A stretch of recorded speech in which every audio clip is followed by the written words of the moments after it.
జగిత్యాలలో జంగ్ సైరన్ మోగింది. కేసీఆర్ ప్రజా ఆశీర్వాద సభకైతే సర్వం సిద్ధమైంది. ఇదే అంశానికి సంబంధించి మరింత సమాచారం మా ప్రతినిధి లివిల్ రెడ్డి, మాజీ మంత్రి జీవన్ రెడ్డితో F2F ఇప్పుడు చూద్దాం.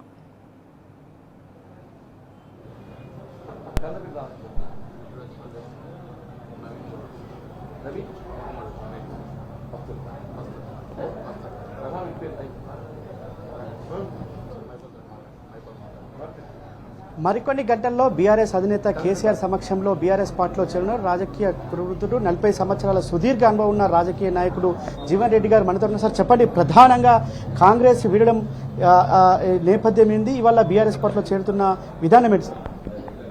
అంటే వాస్తవంగా ఏదైతుందో కాంగ్రెస్ పార్టీతో నాకున్న అనుబంధం 4 దశాబ్దాలే. ఇవాళ 94 నుండి 2014 వరకు ఏదైతుందో 2 పర్యాయాలు శాసనసభ్యుడిగా ప్రతిపక్ష పార్టీ హోదాలో టీడీపీ ప్రభుత్వాన్ని నేను ఎదిరించింది. ప్రజల పక్షాన్ని నిలబడి పోరాటం చేశాను. తదుపరి 2014లో తెలంగాణ రాష్ట్రం ఏర్పడ్డ తదుపరి కేసీఆర్ గారు ముఖ్యమంత్రి అయిన తొలినాళ్లలో ఇలా వాస్తవంగా నాడు ఉమ్మడి 3 జిల్లాలలో నేను ఏకైక శాసనసభ్యుడిని. అటు ఉమ్మడి ఆదిలాబాద్ కానీ, నిజామాబాద్ కానీ, కరీంనగర్ కానీ. ఇవాళ నేను నిర్మాణాత్మకంగా వ్యవహరించిన.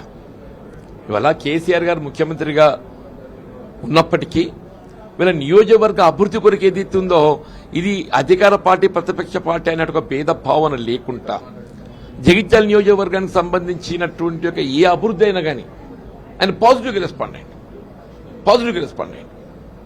శాసన మండలి సభ్యుడు కూడా ఏదైతుందో నేను నిర్మాణాత్మకంగా నా పాత్ర పోషించింది. వాళ్ళు ఇప్పుడు మిత్రులు మాట్లాడినట్టు ఇరిగేషన్ ప్రాజెక్ట్ నిర్మాణానికి సంబంధించే కానీ, విద్యార్థులు నిరుద్యోగ యువత ఉద్యోగ అవకాశాల కల్పనకు సంబంధించే కానీ, రైతాంగ సమస్యలే కానివ్వండి, ఏవైనా కానీ ఏదైనా నిర్మాణాత్మకంగా నా సలహాలు సూచనలు ఇవ్వటము ప్రభుత్వానికి ఏదైతుందో నా ఒక అనుభవాన్ని నేను తోడ్పడ తప్ప నేను ఇప్పుడు ప్రతిపక్షము అనేది కొంత విమర్శనాత్మకంగా ఉండొచ్చు. అదేదైతుందో ఇట్ మస్ట్ బి కన్స్ట్రక్టివ్ వే, నిర్మాణాత్మకంగా ఉండాలి. నా పాత్ర ఎప్పుడూ నిర్మాణాత్మకంగా నేను పాత్ర పోషించిన. ఇవాళ ఏదైతుందో రేవంత్ రెడ్డి గారు ముఖ్యమంత్రి అయిన తర్వాత వీళ్ళ మేము ఎన్నికల్లో చేసినటువంటి ఒక వాగ్దానాలు ప్రణాళిక ఏదైనా కానివ్వండి చెప్పంటున్నాను. ఇలా కాంగ్రెస్ ప్రభుత్వం అధికారానికి వచ్చిందని సంతోషపడాలి. కానీ దురదృష్టం ఏంటంటే ఇలా రాష్ట్రంలో కాంగ్రెస్ ప్రభుత్వం ఏర్పడడంతో మానసికంగా లోనైనా అని చెప్పంటున్నాను. అటు ప్రజలకు ఇచ్చిన వాగ్దానాలను నెరవేర్చలేకపోవడమే కానీ, ప్రజల్లో ఒక అసంతృప్తి వ్యతిరేకత ఏర్పడడం కానీ, ఇలా కార్యకర్తల్లో నైరాశ్యం నిస్పృహ. అసలు ఎన్నికలు చెప్పింది ఏంది, నువ్వు చేస్తున్నది ఏంది? ఎన్నికల మీద రైతాంగం సంక్షేమం గురించి మేం పేర్కొంటే నువ్వు చేస్తుంది హైదరాబాద్కు వచ్చిందా? నీ హైదరాబాద్ నువ్వు ఎన్నికల ప్రణాళికలు పేర్కొన్నావా? నువ్వు వీళ్ళు ప్రక్షాళన ప్రక్షాళన చేద్దాం, ఈయన సుందరీకరణ అని చెప్పంటాడు. ఎందుకు? ఆయన రియల్ ఎస్టేట్ వ్యాపారాలకు తోడ్పడాలి. ఇవన్నింటి ఏదైతుందో మరి నేను కెనాట్ అడ్జస్ట్, ఆయనతో ఏదైతుందో నేను కొనసాగలేకపోయినా, నేను ఒక విధంగా నేనే కాదు నా సహచరులు అందరం ఎవరం కూడా ఏదైతుందో కాంగ్రెస్ పార్టీ అధికారానికి వచ్చి కూడా మేము ఇవాళ నిరాశ నిస్పృహ లోన్ కావటము కొంత బాధాకరము అయినప్పటికీ ఏదైతుందో విధిలేని పరిస్థితుల్లో పార్టీ వదులుకోవటము. మన 25 మార్చ్ వీళ్ళ ప్రజాభిష్టం మేరకు వీళ్ళ కేసీఆర్ గారు ఏదైతుందో పెద్ద మనసుతోనే మేము గతం లోపల ఏదైతుందో ప్రజా జీవితంలో రాజకీయంగా భిన్నాభిప్రాయాలు కలిగి ఉన్నాం. అయినప్పటికీ ఏదైతుందో నేను ఎదుర్కొంటున్నటువంటి ఒక ఈ సంఘర్షణలో, నేను ఎదుర్కొంటున్నట్టు ఈ మానసిక సంఘర్షణలో ఏదైతుందో నాకు తోడు నిలవాలనే ఒక భావనతో ఏదైతుందో పెద్ద మనసు చేసుకొని నన్ను హక్కును చేర్చుకోవటం నిజంగా నేను KCR is grateful, I'm thankful to him.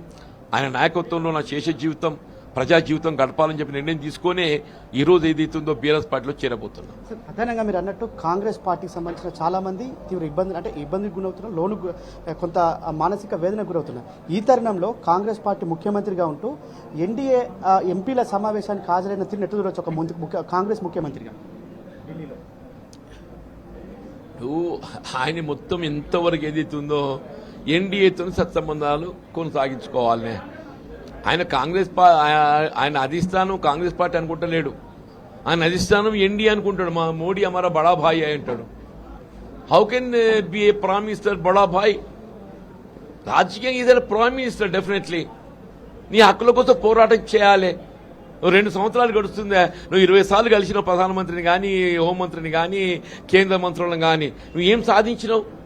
RRR ఏమైంది? రీజనల్ రింగ్ రోడ్ ఏమైంది? రీజనల్ రింగ్ రోడ్ ప్రతిపాదన ఇవ్వాలనేది కాదు. అంటే రాష్ట్రంలో టీఆర్ఎస్ ప్రభుత్వ హయాం లోపల రీజనల్ రింగ్ రోడ్ ప్రతిపాదన చేయబడ్డది. ఆనాడే in principle it was approved. Regional ring road approval ఏదైతుందో it was approved in principle only during the period of KCR as chief minister. ఇవాళ ఇంతవరకు నేను టెండర్ దిక్కులు ఇవ్వని చెప్పంటున్నా, ఇంతవరకు నేను టెండర్ దిక్కులు ఇవ్వని చెప్పంటున్నా. ఏం చేస్తున్నావు? నువ్వు ఏం సాధించినవే? నీ మెట్రో లైన్ ఏమైంది? 2 ఏళ్ళు కలిసి చెప్పిండ మెట్రో లైన్ ఎయిర్పోర్ట్ పట్టకపోతా. ఆనాడు కేసీఆర్ గారు ఏదైతున్నదో డైరెక్ట్ పట్టకపోతా అని చెప్పారంటే మాదాపూర్కి వెళ్ళి నేను అట్లా కాదు గిట్లా పట్టకపోతా. నువ్వు అట్లలేదు ఇట్లలేదు ఎట్లలేదు కదనే. కేసీఆర్ గారు ఒక తోవలు పోతే ఇవాళ మనకు హైదరాబాద్ గ్రేటర్ హైదరాబాద్ డెవలప్మెంట్ ఉపయోగపడుతున్న ఒక భావనతో వారు ఒక ప్రణాళిక రూపొందించిండు. ఈయన అది కాదు గిట్ల పోతా అన్నాడు. అది లేదు ఇది లేదు. ఈయనకేంటి ఇట్లా 4th సిటీ కనెక్టివిటీ ఇచ్చుకున్నట్టయితే ఆయన రియల్ ఎస్టేట్ వ్యాపారం తోడ్పడతాయని చెప్పని భావించింది. ఆ 4th సిటీ నిర్మాణం అయ్యేది లేదు, ఈ మెట్రో వచ్చేది లేదు. నీ రీజనల్ రింగ్ రోడ్ లేదు, మెట్రో లేదు. హైదరాబాద్ పేరిట ఎంతవరకు నువ్వు ఆర్థికంగా ప్రయోజనాలు పొందుతున్నావు తప్ప నువ్వు ఏదయా? నీ దుర్గం చెరువులో ఆక్రమణకు గురైనటువంటి ఒక మీ సోదరుంది కానీ మీ బిల్డర్ తొలగించినావే నువ్వు? వీళ్ళ గండిపేట పరిసర ప్రాంతాల్లో ఏదైతే ఉందో మొత్తం మీ పార్టీ వాళ్ళు ఏదైతే ఉందో నీ ఫామ్ హౌస్ నిర్మాణం చేసుకుని తొలగించినావే నువ్వు? నీకు కనబడతలేదు. అదేంటి ఒక థ్రెట్. దెబ్బ కొట్టాలి, ఒకరిని కొడితే 10 మంది వచ్చి కాలగడ పడతారు. ఒక దెబ్బ కొట్టిండు నాగార్జున ఎంచుకున్నాడా? ఎంచుకున్నాడు. ఒకరిని కొట్టిండు, కొట్టగానే 10 మంది వచ్చి కథం. అది జరుగుతున్నది హెడ్రా. ఎన్డీఎస్ఏ మన ఇరిగేషన్ ప్రాజెక్టులకు వస్తే తెలంగాణ రైతాంగానికి జీవనాడి కాళేశ్వరం ప్రాజెక్టు, అందులో భాగంగా మేడిగడ్డ దగ్గర ఏదైతే పియర్స్ ఉన్నాయో వాటిని రిపేర్ చేయాలని చెప్పేసి ఎన్డీఎస్ఏ రిపోర్ట్ ఇచ్చి చాలా నెలలు గడుస్తుంది. ఇవాళ మీరు కాంగ్రెస్ వీడి బీఆర్ఎస్ చేరుతున్న తరుణంలో వణుకు పుట్టి కేసీఆర్ సభ పెడుతున్నాను ఒక భయం మొదలై ఇవాళ మేడిగడ్డకు వస్తున్న నేపథ్యంలో 1-2 నెలల్లో మళ్ళీ వర్షాలు స్టార్ట్ అవుతాయి. రిపేర్ కావడానికి చాలా సమయం పడుతుంది. అసలు దీన్ని ఇప్పుడు ఎట్లా చూడొచ్చు? ఒకటి ఈ మేడిగడ్డ ప్రాజెక్టు బ్యారేజ్ పునర్నిర్మాణము వాస్తవంగా ప్రభుత్వం అధికారానికి వచ్చిన వెనువెంటనే చేపట్టేది ఉండే. నేను అంటున్నా this government came to power in November 2024. అసలు మనం ఆ సమ్మర్ వినియోగించుకున్నది ఉండే. ఎన్డీఎస్ఏ ఎక్కడుంది? అది అంతర్జాతీయంగా ఉంది. అది ఢిల్లీలో ఉన్నది. వాళ్ళు అప్పటి వరకు పట్టుకొచ్చి మొత్తం శాంపుల్ టెస్ట్ చేయించి నీకు వెనువెంటనే బ్యారేజ్ నిర్మాణం పునర్నిర్మాణం ఆరంభింపజేసినట్టు ఇప్పటికి ఫలాలు పొందుతామంటున్నాను నేను. ఎన్డీఎస్ఏ రిపోర్ట్ వచ్చి కూడా సంవత్సర కాలం గడుస్తుంది.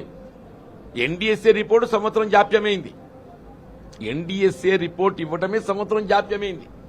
రిపోర్ట్ వచ్చి సంవత్సర కాలం గడుస్తుంది. 2 ఏళ్లు గడిచిపోయింది. ఇప్పుడు సాయిల్ టెస్ట్ చేపిస్తా అంటుండు. ఈయన సాయిల్ టెస్ట్ చేయించే వరకు December, January వస్తుంది.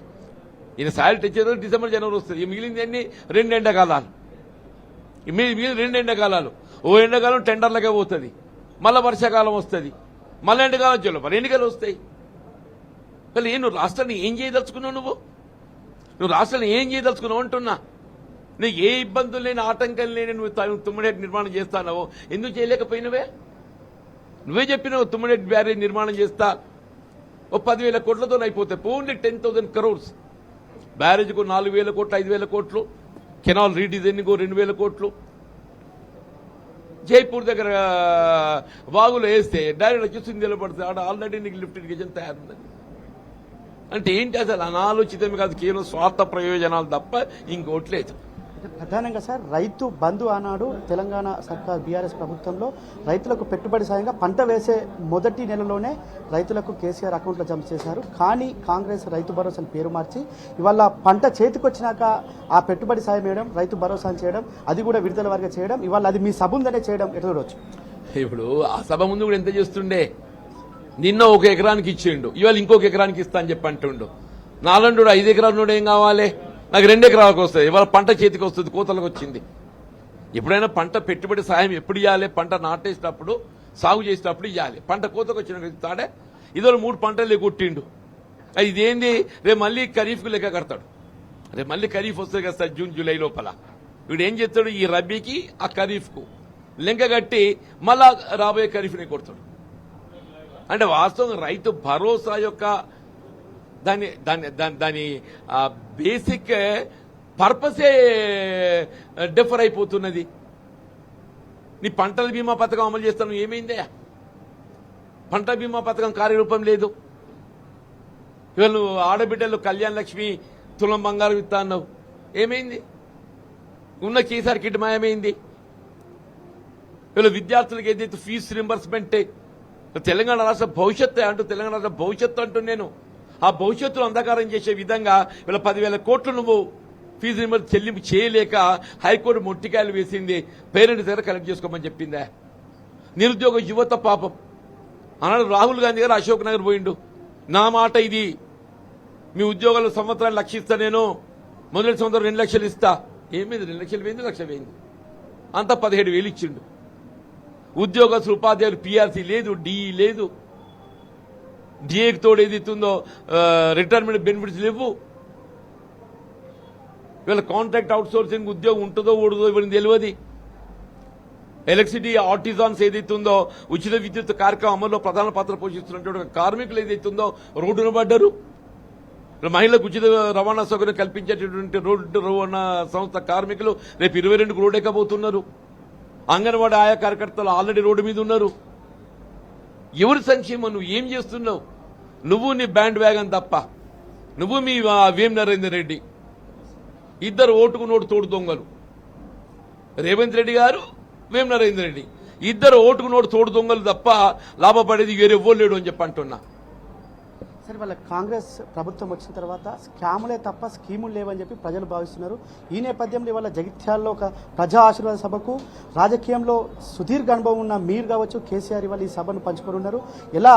ఎలాంటి మెసేజ్ ప్రజలకు ఇస్తారు? రైతాంగానికి కావచ్చు, పసిబిడ్డ నుంచి పన్ను ముసలి వరకు ఇవాళ అందరూ కూడా ప్రభుత్వంపై దుమ్మెత్తిపోతున్న నేపథ్యంలో ఎలాంటి మెసేజ్ ఇవ్వబోతుంది? ఇప్పుడు తెలంగాణ రాష్ట్ర ఏర్పాటు ఉద్యమ నాయకుడే కేసీఆర్ గారు. ఇవాళ but for KCR Telangana become realistic, లేకుంటే తెలంగాణ రాష్ట్రం లేదు అని చెప్పంటారు. ఆయన దశాబ్ద కాలం 2 పర్యాలు ముఖ్యమంత్రి ఏదైతుందో ఇలా జాతీయ స్థాయిలో అంతర్జాతీయ స్థాయిలో ఏదైతుందో ఇవాళ రైతాంగం సంబంధించి ఒక కర్షకులకు తోడు నిలిచే విధంగా పెట్టుబడి సమకూర్పే కాదే ఇవాళ సాగునీటి ప్రాజెక్టులు వనరులు ఏదైతుందో కేవలం 10 సంవత్సరాల కాలంలో నిర్మాణం చేయడం, ఫలాలు అందింపజేసాను. ఇవాళ 2 ఏళ్లలో ఇది మొత్తం తిరుగుమల చర్యగా కొనసాగుతుంది. ఇవాళ జనాన్ని జాగృతి చేయటం, చైతన్యపరచటం, రాబోయే 2 సంవత్సరాలు ప్రజల పక్షాన నిలబడి పోరాటం చేయడం. ఇలా ప్రజల్లోకి వచ్చిన నానుడే రేవంత్ రెడ్డి పోవాలి, కేసీఆర్ రావాలి. ఇలా ప్రజలకు వచ్చిన నానుడి. కేసీఆర్ గారి ప్రభుత్వం మార్పు కావాలి అని కోరడానికి 10 ఏళ్లు పట్టింది. అది మెరుగైన ప్రభుత్వం ఇస్తామని ఆశల పలికలో ఊరేగిస్తే ఇవాళ 2 ఏళ్లకి ఏదైతుందో రేవంత్ రెడ్డి పోవాలి. నా అనుభవం ఈ 4 దశాబ్దాలలో ఏదైతుందో నేను 4 ముఖ్యమంత్రులను చూసినా. ఇంత తొందరగా మార్పు కావాలని కోరినటువంటి ప్రభుత్వము ముఖ్యమంత్రి అనేది చూడలేదు.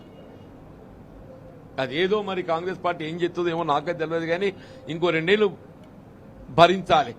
మరి 2 ఏళ్లు రేవంత్ రెడ్డిని భరించాలన్నా, మరి ఇప్పటికైనా కాంగ్రెస్ పార్టీ అధిష్టానం మేల్గుల్ నిద్ర లేచి ఏమైనా మార్పు చేర్పులు చేస్తూ నాకు తెలియదే. ఏమైనా మార్పు చేర్పులు చేస్తే సంతోషం. ఇక కాదు ఈయనే భరించుందని చెప్పంటే ఎట్లా? కేసీఆర్ గారి ప్రభుత్వం రాబోతుంది. రాబోయే కాలం లోపల రేపు రాబోయే ఎన్నికల్లో కేసీఆర్ గారు ముఖ్యమంత్రి కాబోతారు. ఈ రాష్ట్ర పునర్నిర్మాణం ఏదైతుందో వారి చేతుల మీదనే జరుగుతుంది. Thank you sir, thank you very much sir. ఇవాళ ఏదేమైనప్పటికీ రేవంత్ పోవాలి, కేసీఆర్ రావాలని ఒక నినాదం ఇవాళ ప్రజల్లో నాటుకుపోయింది. ఎన్ని అడ్డంకాలు చూసినా, ఎన్ని అవాంతరాలు ఎదురైనా ఇవాళ ప్రజా ఆశీర్వాద సభకు పెద్ద ఎత్తున రానున్నారు. మరి కాసేపట్లో బీఆర్ఎస్ అధినేత కేసీఆర్ జగిత్యాలకు రానున్న నేపథ్యంలో కాంగ్రెస్లో సుదీర్ఘ కాలం పనిచేసిన జీవన్ రెడ్డి బీఆర్ఎస్ అధినేత కేసీఆర్ సమక్షంలో బీఆర్ఎస్ పార్టీలో చేరున్నారు. మొత్తానికి ఇవాళ ఒక యావత్ తెలంగాణ అంతా కూడా జగిత్యాల వైపు చూస్తున్న పరిస్థితి కనిపిస్తుంది. ఆ సింధురా. రైట్, థ్యాంక్ యూ లివిల్ రెడ్డి.